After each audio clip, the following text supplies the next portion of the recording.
Hello everyone and welcome back to another episode. My name is Hans I'm Edward. and we are your hosts for now and forevermore. In today's episode, we're going to be having a look at whether or not gamers are entitled to feeling animosity towards developers.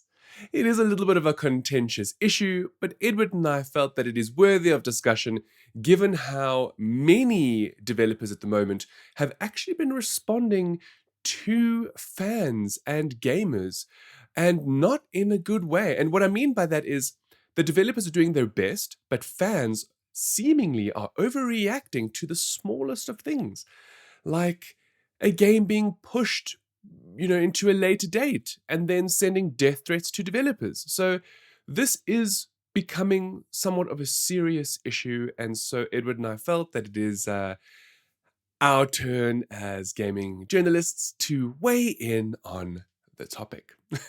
Pretty Hey, much. Edward. I mean, it just boggles the mind that something as simple as changing the way a game franchise used to look will bring on death threats and constant barrages of hate mail. It's something as simple as that gets me. Even pushing some delays. It in okay to rein this all in. I guess yes, it's a bad thing.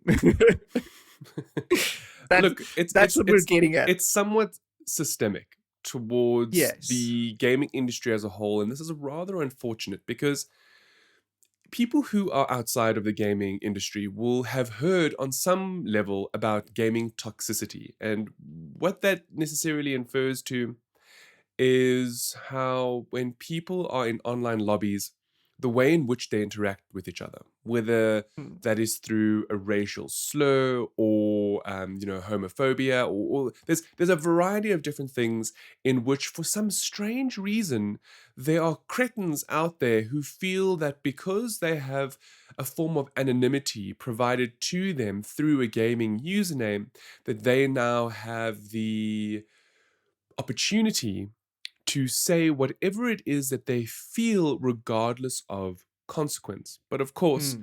that couldn't be further from the truth because, having an avatar or having a gamer tag does not necessarily provide full on anonymity, first of all.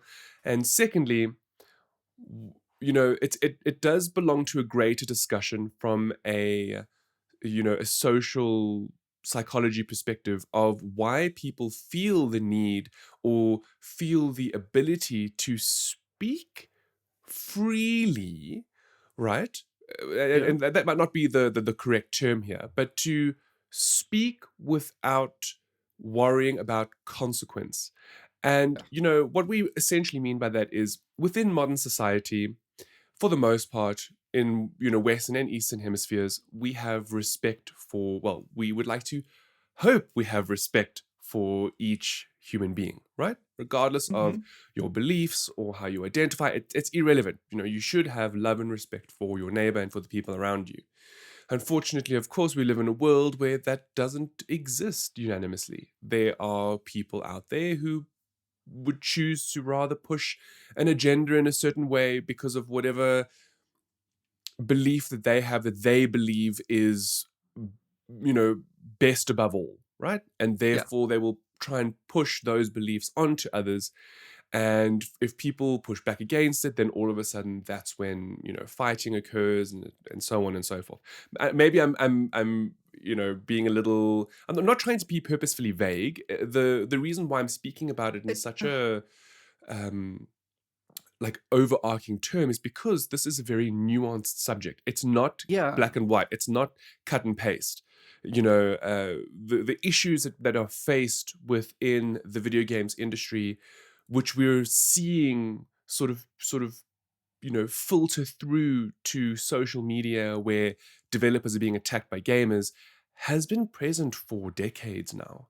Yeah. And with all due respect, developers have tried their best to curb these things. Xbox and PlayStation all have report functions where you can actually report people who say horrible things and so on and so forth. It's still very much a problem today. And so when we look at, do gamers have a right to feel animosity towards developers for a game date changing, or a new remaster changing the look of a character, or a character's sexuality becomes revealed at a later stage, there is a certain degree where, yes, a gamer can feel some sort of animosity toward developers. But for a lot of what we see today, 90% of it has no founding, has no base. It's just People toxic. are they're just being toxic because they can, or because they're so narrow-sighted, or have a system of beliefs that means that they're ostracizing a lot of other people and other people's means of life, and so on and so forth. So it's a very nuanced sort of the answer is nuanced to this question. And I think Edward and I are going to do our best to try and unpack this as much as possible. Of course, we're human, we're not perfect. And maybe there'll be a lot of things that we'll miss in today's episode. But if you're willing to join us on this journey as we speak about, toxicity in video games, whether it's playing games or even outside video games, within the circles of social media and just friendships. We want to have a look at it from a grand scale, and then offer opinions on how, what we think in terms of, are certain, points that are brought up that gamers have about certain games valid, or is it really all just toxic and everybody just needs to go back to their basement? Touch some grass. Yeah. I actually really dislike that saying. I know. Touch some I grass.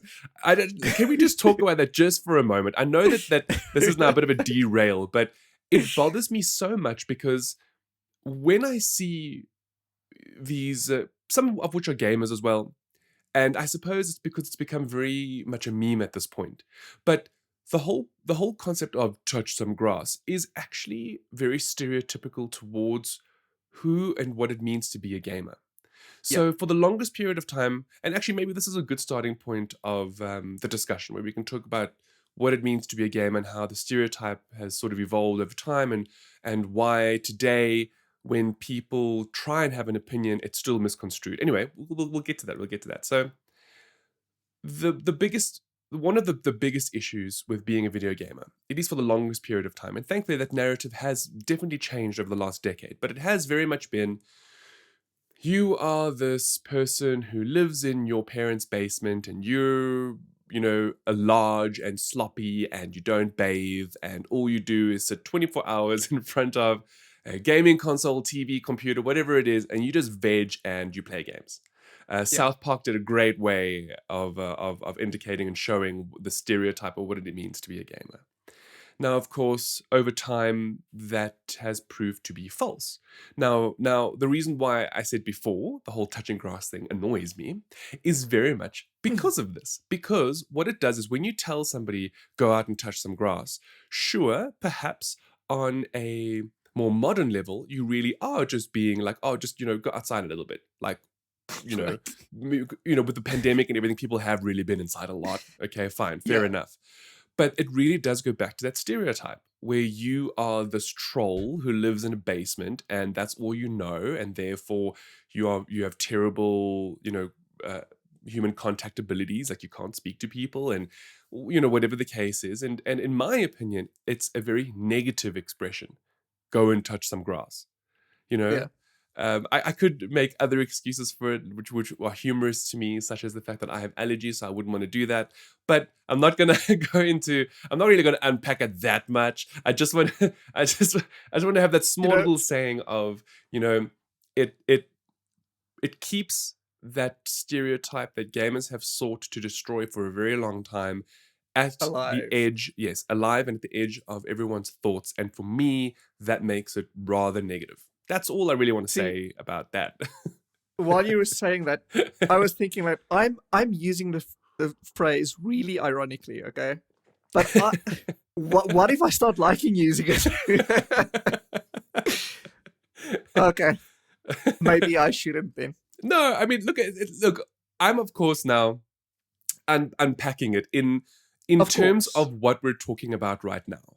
Okay, Yeah. because the whole stereotype does exist, I guess, for legitimate reasons. There is that saying or the adage, where there's smoke, there's fire, right? Yeah. So the whole stereotype of what a gamer used to be like exists because, I mean, for the most part, that's technically what gamers used to be like back in the day, right? I mean, even today, who am I kidding? I love being in my room playing video games. I don't want to go outside if I don't have to. Yeah. But You won't see me outside unless I need to. But with that said, and in terms of looking at it from a modern perspective, that doesn't mean that I'm antisocial. That doesn't mean that I don't go out or I go to the gym. That doesn't mean that I eat poorly. Do you get what I mean? There's a lot of associated factors, negative factors that are attributed with somebody who enjoys video games. But anyway, as I mentioned before, thankfully, things have changed drastically over the last decade. Now, perhaps that was a very good base to begin with, because if we now start looking at the way some gamers are portrayed within modern media, or rather in the way that gamers actually are in games, specifically online multiplayer games, how they have that anonymity that allows them to potentially say things in their mind without consequence. Now, to me, those are both related. So I would almost say that it's an evolution of the stereotype, where today, instead of a gamer being somebody who's antisocial and stuck in their basements, no, they're very much upstairs in the light, in their lounges, but now, with vests, huge bulking muscles, and screaming obscenities into their microphones. Yeah, pretty do, much. do you see what I'm saying? So where they were once perhaps the nerds who were ridiculed, they've now become the abusive jocks. Yes. Right? That's actually very true in terms of proper, like, real life physicality as well. To be fair, yes. All this might sound derogatory, but all my boot friends that I used to know at school, they are the gamers now. Mm-hmm. You don't see the stereotypical nerd, geek guy anymore. It's all the big guys and all the cool the guys that used to be cool in school. Now, that isn't rhyme. that fascinating? So It is. if we take it back a little bit, and let's bear in mind now, we're not trying to make excuses, right? We're just trying to lay a foundation, and we're going to speak about it more in depth as we go along. Yeah. So the initial stereotype of the gamer was potentially created by the jocks, right? Yeah. They were out playing sports and outside touching grass, okay? And the stereotypical gamer wasn't. Now, fast forward a couple of decades, we have the opposite, where we now have these kinds of jock stereotypes, but they're now playing video games. So perhaps some of the toxicity that we're seeing specifically in online forums within gaming has to do with the fact that we now have a much larger pool of people from which to draw samples from. And as a result, because the pool is much larger, we now have those people who think they are the alpha males, right, which is an absolutely awful term, and also please alpha females, right, because they exist in both, well, in all alpha, whatever it is you identify as, right, because it's in every gender. There's always some sort of an alpha, which is just ridiculous in its own right. That's a topic for another day. And the Sigma. I'm just like ligma balls. Anyway, so the whole point about that now is just the toxicity in general, right? So now we've sort of given a bit of a base of where it comes from and how things have changed over time. So now we have to look at online communities. And a lot of the times, which I find is so strange, is that there's always some form of sexism and racism, as well as, I don't think homophobia is the correct term, because it would be also like transphobia. Basically, anything to do with LGBTQ, it's always negative, right? Bigotry. Bigotry, thank you. That's the term. That's the term. So now we're in the state where there's this consistent, actually, and it's not everywhere. And also, with all of that said, it's a very small percentage. It's not everyone all the time, right? It's maybe Yeah. 10% of whatever you experience online will be this way. And in all fairness, again, not to make excuses for gaming, you can find this everywhere. Right? Go to a comment section on YouTube and you will see 90% of what we're talking about now, right? So it's not exclusive to video games. It's actually, truth be told, become very much it's a form of online culture. This is what Yeah, it it's is just today. To an be internet now. online, it means you have to deal with these things, which is very unfortunate. Okay, but of course, today we're specifically speaking about gaming, so we won't branch it out too much. So if we look at it like that, and what it's like today, and the toxicity, which bear in mind many people do try to not be involved in, and you ban the people and so on and so forth. It then comes down to, is there really any surprise that people are the way they are to developers and other fans and publishers? No. In a way, I think it comes down to entitlement and current internet. The way the internet is at the moment, with more and more people being exposed to more and more things, I think more fan groups, and especially gamers, at least that's the circles I am in, so I'll notice it more. I think the levels of entitlement have shot up so much, though, so that essentially people think that they are the driving force behind the games and the arts and the mediums and whatever, you know? Kind of like when you come across a police officer and you're like, I pay your salary because you're a Yeah, taxpayer. exactly that. Exactly that. And but that's just, well, what you're referencing is like one example that we see on the internet of some Yes. lady being A high Karen. and Being a mighty. Karen, yeah. But now imagine that's amplified by the millions, or well, the thousands on Twitter Okay. to one single developer, you know? So let's not necessarily pull it back, but let's relate a little bit to what we've already mentioned, right? So a big change over the last 20 years is social media.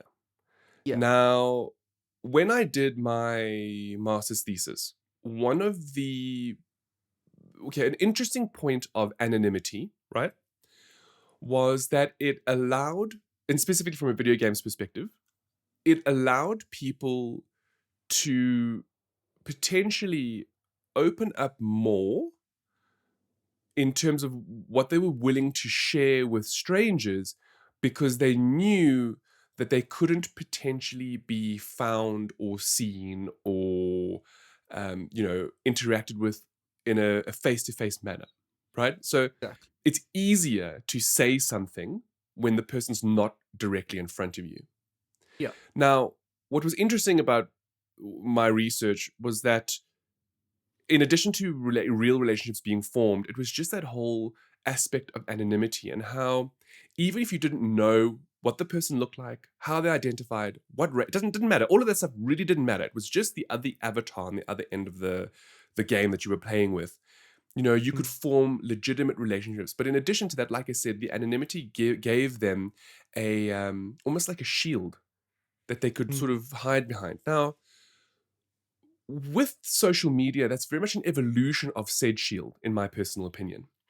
Because what it's done is it's allowed people, everyone, to have a voice. And given how everyone has a voice, we now, if we take it a step back again, and we look at generations of individuals, specifically millennials and Gen Zs, we've been brought up to believe that we're all special, that all of our voices mean something, and that we have, whatever we do makes a difference, right? Now, if you take those aspects and then you start thinking about the anonymity and shield provided by the digital space and social media, it is no wonder you have people who react in the way that they react. Now, I'm not saying it's right, okay?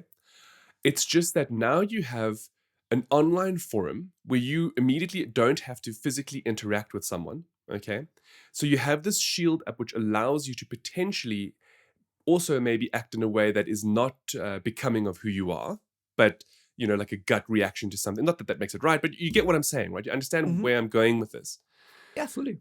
And, you know, unfortunately, one of the big side effects, specifically of social media, and with all of this in mind that we're talking about now, is very much a narcissistic personality traits, Yeah. where people believe that their voice means something, their actions are meaningful, and therefore, when they say something in an online space, because social media has given them that opportunity and avenue, it means that they feel that they have the right to say what they're saying to a person, a company, an organization, because they've been conditioned to feel and think that way. Yeah. It is a much bigger topic. I'm unfortunately not as well versed in all of these subjects as I wish I. I mean, I am enough, but I don't. You know, having to really unpack all of these nuances, they're big, It's and huge. Yeah. it's a huge. It's a very over encompassing and nuanced sort of discussion. But I just want to, you know, make mention to certain things so we can keep moving on with you know, the actual topic of this podcast, this Yeah. episode. Lay the bases. Lay the bases. So, you know, when we look at that and we look at generational differences and we look at social media and the armor that is provided by being in a digital space, you know, again, it is no wonder that people do and say the things that they do, because there is very much a lack of accountability here. You know, who cares about the tweet that you sent? Okay, fine. We have seen time and time again that, especially if you are a celebrity or a person in position of power, how those things can be dug up at a later stage and used against you. But for the common person, the person who's never going to reach the status of millions and millions of people or followers, they don't really care. Also, many Yep. of them don't often use their actual identifiers. And what I mean by this Yep. is often it'll just be a random photo and some name, and then they can say and do Or whatever an they want. egg, even. Exactly, right?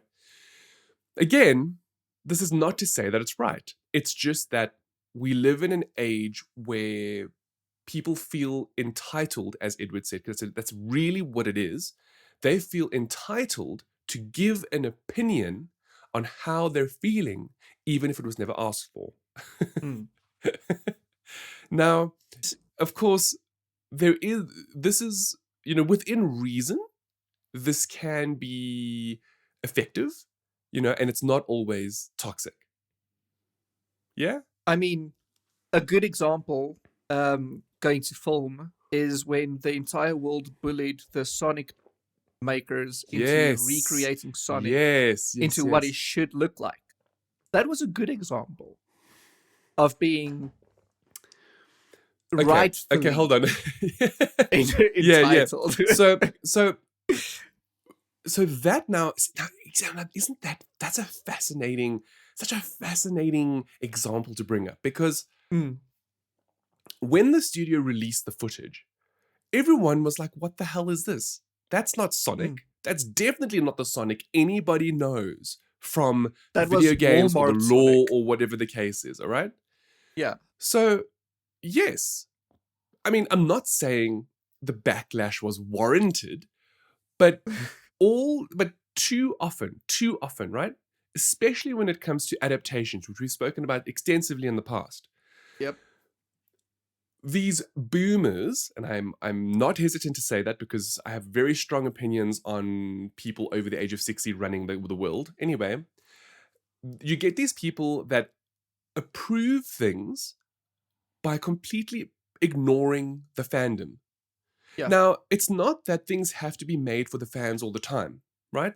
We've Yes. seen it in the past as well, where new games and new movies come along and they appease the old fans while bringing in new fans, all right?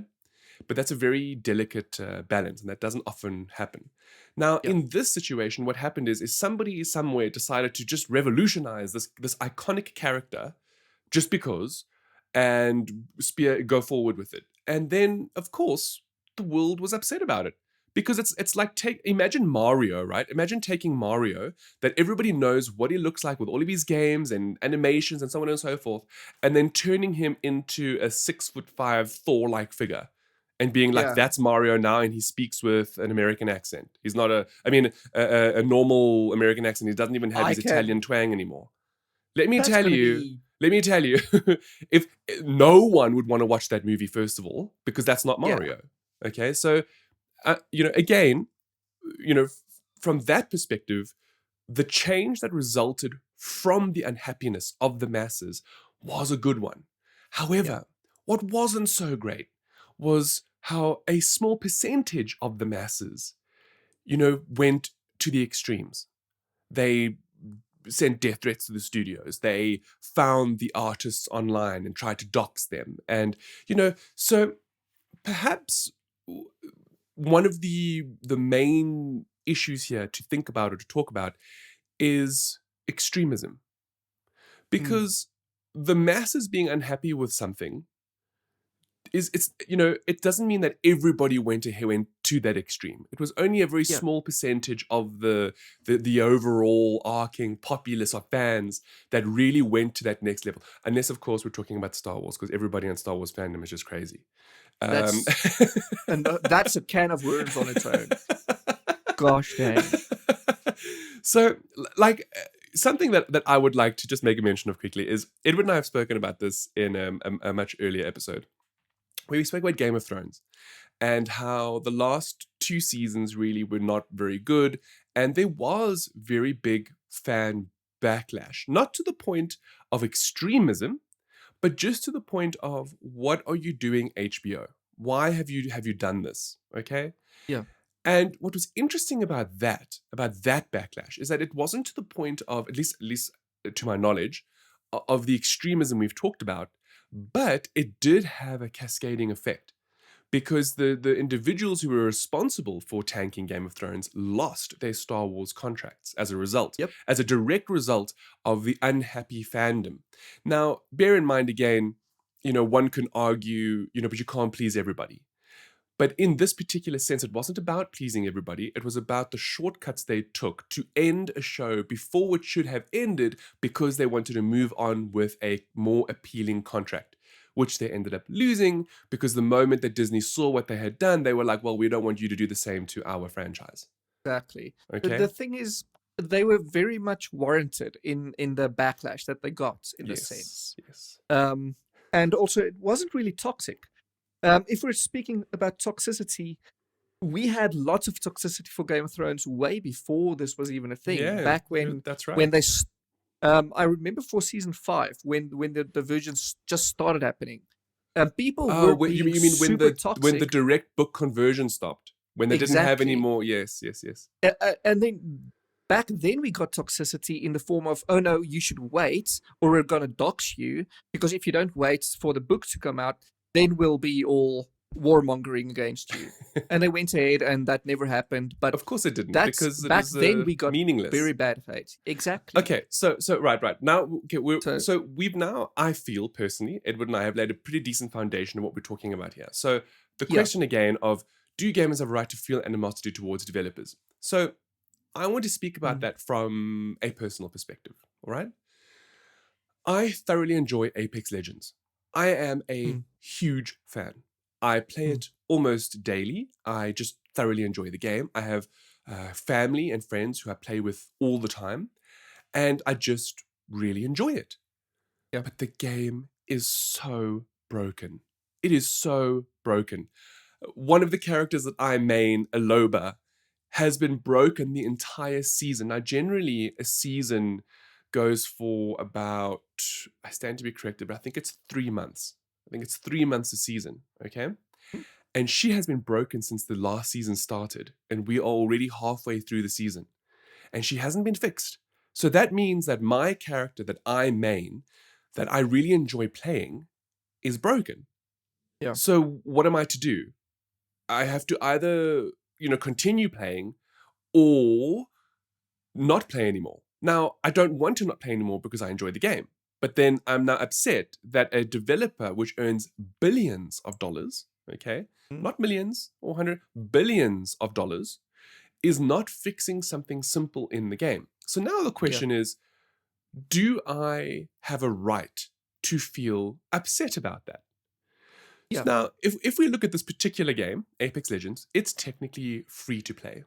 Okay? Meaning, I don't have you, no one has to pay to play. All right? But because I thoroughly enjoy the game, and I enjoy it a lot, I have spent a lot of money on in-game cosmetics and items because, well, I enjoy the game, so why not, right? Now, with that said, Edward, does that give me a right to feel upset about this? I think it gives you a right to feel upset about it, and it's warranted as well. You clearly explained why, and it's not being fixed. So obviously that's grounds to feel upset about something. And I think to a degree, every single fan of every single franchise are allowed their opinions and their feelings. Yeah. What you're not allowed to do is start sending death threats to the developers, Yes. and going to the extremes again. Yes.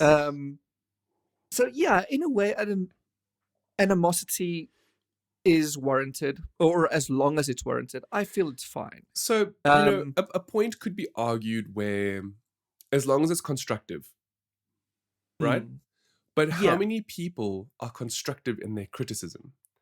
So, for this, I'm going to keep using this as an example, right? My experience with the game, because it's the one that I can draw on, and it's the one that I can make comparisons to, and maybe people can relate, or maybe they might think that I'm just talking hogwash. But part and parcel of like Loba not working was also the fact that for the last 3 weeks, Xbox controllers on the newer systems had input lag because of Apex Legends, to the point where whatever code was broken in Apex was actually affecting the entirety of the Xbox system. So if you played Apex Legends and quit the game, you would then have input lag for every other game until you rebooted your console. Now, to me, that's a huge issue. That's a huge problem.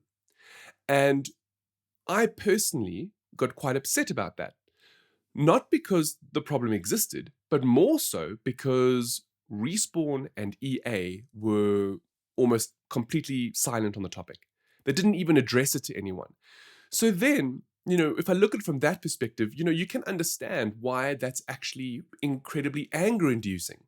Because not only can you not play now, right, because of, not only is your character broken, but now you can't even play properly because the controllers are buggered. The game is buggering up the controls. So then, how are you meant to feel then as a gamer when the studios don't even want to acknowledge the issue? And now you're like, well, what can I do? So of course, if rational thought prevailed, it would be logging on to the EA support forums and looking up and see if anybody else has an issue there, and then logging your complaint or upvoting this particular issue. That is technically the best way forward for these kinds of things, because the more people who do that, the higher chance of the problem being fixed, right? But now, of course, most people don't know to do that. So here you are, you're this gamer, your controls no longer work, your favorite character doesn't work. So now you're just absolutely angered. So what do?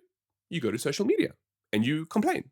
You either say something on your personal stream, or you directly message the developer and you're like, what the F is going on?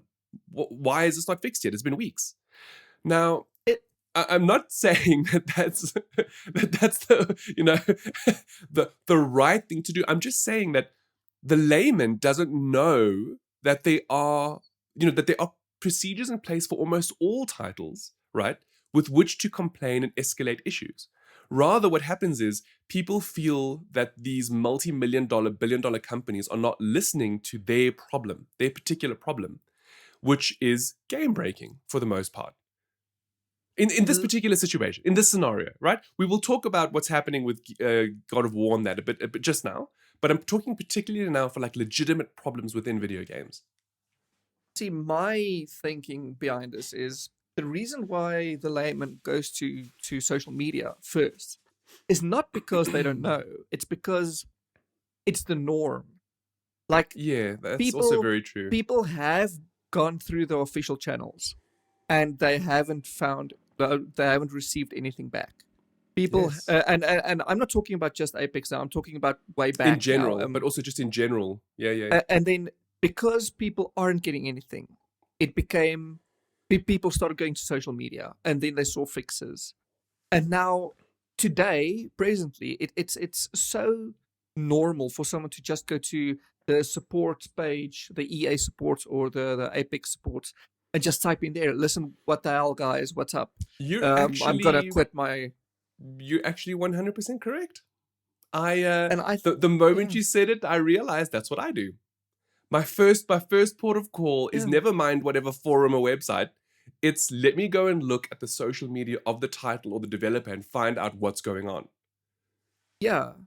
And I think people are rightfully exuding their frustrations on the platform, but then that blows up. Yes. And then that gets worse. Well, it's up what, until it's what the we point said. that it's the extremist, the extremism. Yes. This very small percentage that make it unpleasant for everyone. That's the thing. You see? So I know we haven't technically answered it yet, right? Like, do you have a right to feel animosity towards developers? So personally speaking, I feel it depends on the situation. Okay. First of all, there's never, ever, ever, okay, a valid reason for death threats, doxing, and just being an unpleasant human being. Okay? Yeah. Please, let's just make that very clear, right?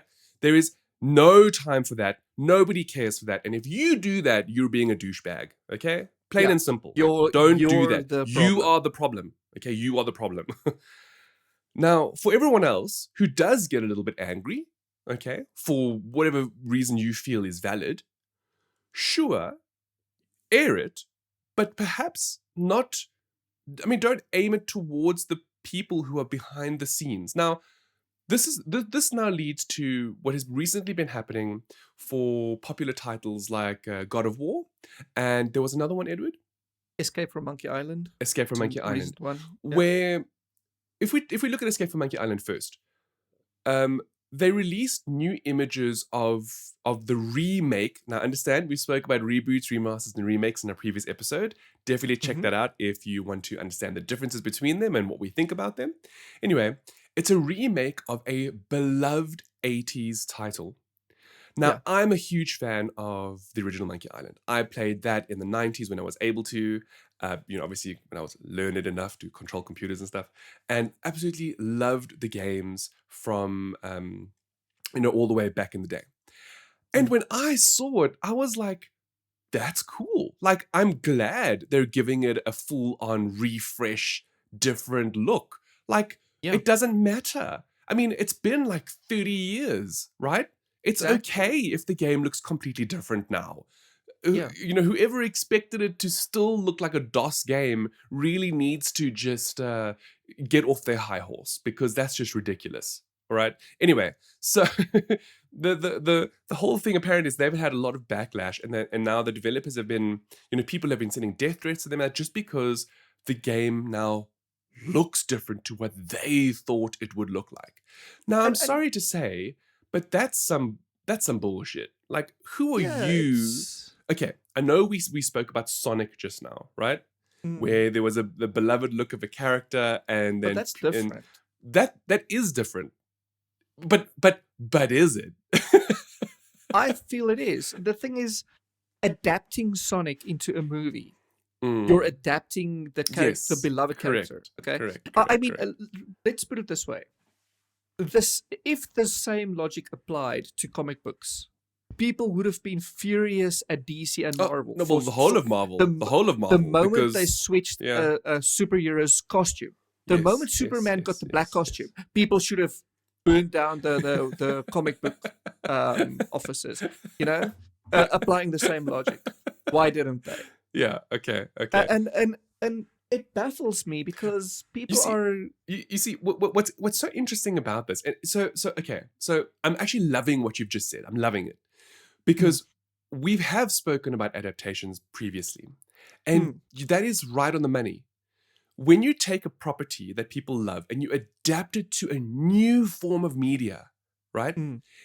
You're hoping as a fan that it remains faithful. Won't always, right? But you hope that it would. And sometimes, At least in like some Halo, way. it works. It works even Yes. if it's not faithful, all right? But that's Yeah. a discussion we've already had. Now, I think that is an excellent point that you brought up now with regards to Monkey Island. And that's because it's not a new medium. It's the same medium, but it's a remake. It's not a remaster. Mhm. It's actually a bit of a reboot, actually. Mm. Right? If I understand correctly with this, I do think you're correct. it's part reboot, part remake, where they're keeping the same basic storyline, but they're doing everything over from scratch. New Yes. voice lines, new interactions, obviously, because we're 30 years later. Right? Yeah. There are already remasters of Monkey Island. We don't want that anymore. They're now remaking it with Guybrush Threepwood, which everybody loves as a character. Okay? Yeah. He just looks a little bit different now. He just looks different now. Not just that, he doesn't look different. The aesthetic has changed. Yes. You see, I find this interesting because we previously spoke about Final Fantasy VII. And you blew my mind a little bit when you told me that the new Final Fantasy VII, what are the names? Because I've forgotten the names. Is it remake? Remake and rebirth. Remake and rebirth, right? Are not just remakes of the games, but they're also partial reboot/sequels, which is absolutely fascinating to me. And yet, there's no hate for it at all. Yeah. People are loving it. And you look at that and you think to myself, and I just think to myself, why can't they give Monkey Island the same treatment? Why are they dogging on this game that is literally being rebooted and remade for a new audience instead of waiting and giving it a chance? Instead, all the cretins came out of the woodworks and decided to, send death threats and be unhappy with the developers for the title. And I feel that's just so unfounded. Yeah, like the worst part of it all is these very same people who are sending death threats to the official, the founder and the creator of Monkey Island, the official first original guy who made the original games. These very same people will go to FIFA and they'll go to Dead Space and they'll go to wherever else and claim, no, it's the publisher's fault that we're getting a new same game again next year. Yeah, like why can't we stick to the creator's vision? Well, this is why. But that's the thing, yeah. So if you want to stick to the creator's vision, why are you giving the creator shit for it? You can't have it both ways. You see, now again, this is once again a very important point to be made, right? So when Sonic, I know I'm talking about the movie now again, but when Sonic was revealed, and remember, first of all, adaptation, right? So we're going to a whole new different form of media, right? Fine. Yeah. So when he was revealed, or when Sonic was revealed, there was huge uproar about it. So the studio went back, changed it, and came back, right? The interesting thing, and I, of course, stand to be corrected here, is that the studio had the rights to it. It wasn't that it was the creator of Sonic who was directly involved in how the film would turn out, right? The character design and so on and so forth. Perhaps he was approached for the redesign. Who knows? I'm not entirely sure. But what's interesting here, what Edward has exactly pointed out, is that here you have the original developer, the original person or people who created that game all those years ago, redoing it for a modern audience, and now people are upset with this new vision from same creator. Like it's not that some huge publisher took the game and is now deciding to do whatever they want with the property for the future, right? This is literally the same creator. It's very much like Oddworld and Abe's Odyssey. How the original games, how the original games were recently re-released, full on reboot remake, full on from the ground up. Now fully 3D, beautiful, and they have been so well received. The difference, though, as far as I can recall, is that Lorne Lanning, the creator of Oddworld, didn't receive the death threats and the hate that the creators of Monkey Island are receiving, which is really perplexing to me. It's crazy. Exactly. Like,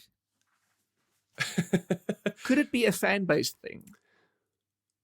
I guess since we you see, singled out the Halo okay, fan base, and so okay, you so know, I don't have enough sources on this, okay, mm. but part of me wants to possibly link age to the way fan Ah, base to toxicity and fan bases. All right. mm. Now it's not necessarily true that the younger a person is, the more toxic they are. All right. Yeah. But then in the same scenario, it could potentially be true, but might not be also that the older the gamer is, the more toxic they are as well. Right. Mm. So Yeah. if we think about the age dynamic here, and we look at, actually, it could very well be that the older the fan base, the more toxic they are. I Actually, think so now as well. that I'm thinking about it, which is very sad, and I suppose this brings me back to the whole Gen Z millennial thing, right? Yep. So anyone outside of those age groupings technically are a little bit more narrow-minded for the most part, and maybe a little more, just narrow-minded in general in their beliefs and things. They shouldn't be, but they are, right? Generally speaking, Mm-hmm. the older someone is, the more set in their ways they are, the more resistant to change they become, and the Yeah. more, they are linked to non-progressive ways of thinking, all right? Mm. Whereas more modern generations generally are more open to the way people should be today. We're more open to Yeah. treating our neighbors as we would treat ourselves, right? That's the Yep. easiest way for me to explain it. So that could very well explain why audiences like Star Wars, Monkey Island, Halo are, Mm. or can be, even Call of Duty can be as toxic as they are. And that's because the fan bases generally, or probably do, lean towards being much older. We're talking 40 plus, 35, 40 plus. I mean, Basically, I, they I, don't want the change. I'm nearing the 40 hill, right? Yeah, like we're on the But cusp of that. thing is, when I did my I know I always revert back to the research that I did for my thesis, but it's still, even if it was a decade ago. I mean, I mean, a it's still a relevant. decade ago when I did it, the average age was 35. So if we move forward a decade, that stands to reason that the average age is more in the 40s now than it is. I'm talking about for games now, but that could then potentially be applied to other forms of media as well. Like, I mean, Star Wars are Mm. not new, right? The original films Yeah, came out it's before I was even born. So, exactly. So I feel a lot of those original fans were the ones who were really more upset about the newer movies. Whereas I thought the new movies were great, if I must be honest with you. yeah, I really did. I thoroughly enjoyed Rey and Kylo Ren and so on and so forth. So, yeah, like you know, yeah, you that's a know, discussion. look, So, again, we would need to do more research on this to determine if yeah. age is really a factor. But just from an anecdotal perspective, it seems like it could be, right? But both ends of the scale. So you might have the super aging gamers who are very, very toxic, but so are the very, very newer ones, right? A lot of the time, sometimes you'll play a game and it'll normally be a young person screaming profanities on the other end of the mic, as Mm-hmm. well as older people. But generally speaking, it's mostly these young people because they're online, they have the anonymity, and so on and so forth. Yeah. So, the question: do gamers have a Do right to feel animosity towards developers? The answer is yes and no. and no. or Yeah. actually, no. The answer is yes, but not to an extreme. So the answer is Yes. in general, right? People should be able to feel how they're feeling, but it's how you act upon those feelings that is what's most important. Mm. If somebody makes you angry, for example, how do you react to it? Do you begin shouting, screaming, and hitting? Because if you do, and that's your reaction, you are in the wrong. You are in the wrong. Yeah. Okay, You can't just but immediately go guns blazing. exactly. But if Yeah. you get angry and then take a moment to compose yourself and think about it, and then respond in a more of a relaxed way as much as possible, despite being severely angry, then it's okay. Because then you're now opening yourself towards discussion around the Yeah. topic, versus just immediately going to an extreme and being like, no, this is what I believe, this is what I think, and nobody else can think otherwise. Mm-hmm. So yes and no. also, well, look, I suppose, yes, in the sense of you're entitled to feel the way you want to feel, right? But no, in the sense of you need to be careful with how you react. But also at the same time, also, and this is a big one, and I find this to be quite important, is a lot of the times people focus on one person. Right, so Corey Yes. Barlog is I think is the executive director of God of War, right? And Yes. he oversees everything. Now, unfortunately, when the date was changed for God of War, right, which is a PlayStation exclusive, it was pushed to later in the year. He received hate mail and death threats just because they changed the date. So, Actually, no. yeah. It wasn't him. It was one of the female developers working on the game who got all the death threats and hate mail. But hold on. Okay, so what I'm getting at is, regardless of whether it's a well-known figure or somebody else, or anyone else, pinpointing anyone on the developer team that's wrong. Is wrong. You don't do that. Yeah. If you want to, I mean, I'm not saying it like you should, but if you want to air your grievances, don't attack the developers. Just talk to the publisher, right? Perhaps is what I was trying to get at. Or the point I was trying to make is that it's really like, it's not fair to single out individuals, regardless of who they are and where they are, because it's people need to understand that whether it's a movie or a game or a TV show, whatever, it is hundreds of people that are involved. It's never just a single person that generally makes unless of course you're like Jeff Bezos, or Elon Musk. But we won't. But yeah. I'm not advocating getting angry and shouting at those people. But that's a whole different discussion where we're talking about literal billionaires with enough money to change the world who are now short paying their staff. Okay, that's a different scenario altogether. Yeah, pretty much. That's maybe a topic for another day. So the answer is, you are entitled to your feelings, but no, you should never attack. Actually, it doesn't matter who it is, whether it's an individual or a company or whatever. Don't be horrid, yeah. Just don't. Yeah. If you want to get angry and talk about it amongst your mates, sure, but don't now go on a crusade, because it helps no one. Literally, at the end of the day, all you're doing is actually making somebody else's life unbearable, which is really unfair. So for me, for example, as much as I love Apex Legends and detest electronic arts, because I personally believe electronic arts is the company itself now, right? So not the individuals who work for the company, because everybody needs a job at the end of the day, but the actual company itself, and possibly the execs in that company, are the ones who should receive the brunt of what happens to games that we thoroughly enjoy and love, that are part of that umbrella, is what I'm getting at. Now, I'm not saying go and attack those execs. That's not what I'm saying. I'm just saying I'm just saying that, a lot of the times as well, when it comes to these things, the hatred is aimed towards the wrong people. Yeah. Let's also not forget that especially when it comes to game development and design, a lot of people have had to work remotely, which has made their lives a lot far more challenging over the last couple of years. Plus, we've had a pandemic to live through. So please, let's be kind, right? That's the big message here. Be kind. Don't overreact about something, I suppose, as simple as a video game, which is why you should touch grass. Yeah. We've come full circle, Edward.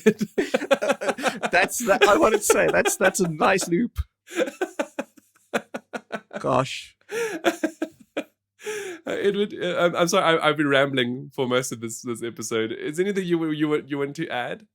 Actually, no. You the way you closed that off was perfect. Okay, great. Well, thank you so much for those of you who do continue to listen. While I have you, I'd like to let you all know that we've crossed the 3,000 listener mark over the last, it's actually less than 2 years of doing Gettle. So thank you so much for the support. It's always very much appreciated. We would love for you to continue sharing. Edward, thank you again for always doing this, doing this together. We always enjoy it. And thank you. With that in mind, we hope to see you again for the next episode. So until then, ciao. Bye.